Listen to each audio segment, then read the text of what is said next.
71ನೇ ಗಣರಾಜ್ಯೋತ್ಸವಕ್ಕೆ ಮುನ್ನಾ ದಿನ ಕೇಂದ್ರ ಸರ್ಕಾರ 2020ನೇ ಸಾಲಿನ ಪದ್ಮಶ್ರೀ ಪ್ರಶಸ್ತಿಯನ್ನು ಪ್ರಕಟಿಸಿದೆ.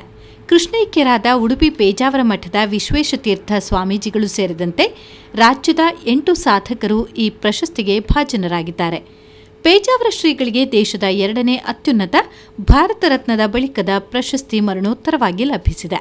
ಮಾಧ್ವಯತಿ ಪರಂಪರೆಯಲ್ಲಿ ವ್ಯಾಸರಾಜರು, ವಾದಿರಾಜರು, ರಾಘವೇಂದ್ರ ಗುರುಗಳಿಗೆ ಅರಸೊತ್ತಿಗೆಯ ಗೌರವಗಳು ಸಂದಿರುವುದನ್ನು ಸ್ಮರಿಸುತ್ತಾ ಪೇಜಾವರ ಹಿರಿಯ ಶ್ರೀಗಳು ಪೀಠದ ಪರಂಪರೆಯ ಇತಿಹಾಸದಲ್ಲಿ ಪದ್ಮವಿಭೂಷಣ ಪ್ರಶಸ್ತಿಗೆ ಭಾಜನರಾದ ಮೊದಲ ಯತಿಗಳಾಗಿದ್ದಾರೆ.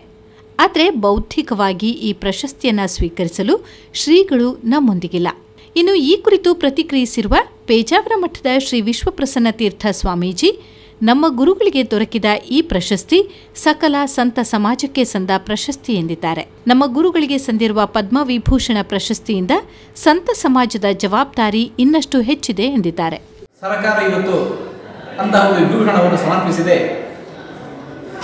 ಇದರಿಂದಾಗಿ ನಮಗೆ ತುಂಬ ಸಂತೋಷ ಆಗಿದೆ. ಗುರುಗಳ ಜೀವಿತಾವಧಿಯಲ್ಲೇ ಇದು ಬಂದಿದ್ದರೆ ನಾವು ಇನ್ನಷ್ಟು ಸಂತೋಷ ಪಡ್ತಾ ಇದ್ವಿ. ಸರ್ಕಾರ ನೀಡಿದ ವಿಭೂಷಣವನ್ನು, ಗುರುಗಳಿಗೆ ನೀಡಿದಂತಹ ಪ್ರಶಸ್ತಿಯನ್ನು ನಾವು ಸಂತೋಷದಿಂದ ಸ್ವಾಗತಿಸ್ತೇವೆ. ಗುರುಗಳಿಗೆ ಸಂದ ಈ ಪ್ರಶಸ್ತಿ ಇದು ಸಕಲ ಸಂತ ಸಮಾಜಕ್ಕೆ ಸಂದಂತಹ ಪ್ರಶಸ್ತಿ ಎಂಬುದಾಗಿ ನಾವು ಭಾವಿಸ್ತೇವೆ. ಸಂತ ಸಮಾಜದ ಜವಾಬ್ದಾರಿ ಈ ಪ್ರಶಸ್ತಿಯಿಂದ ಇನ್ನಷ್ಟು ಎತ್ತರಕ್ಕೇರಿದೆ.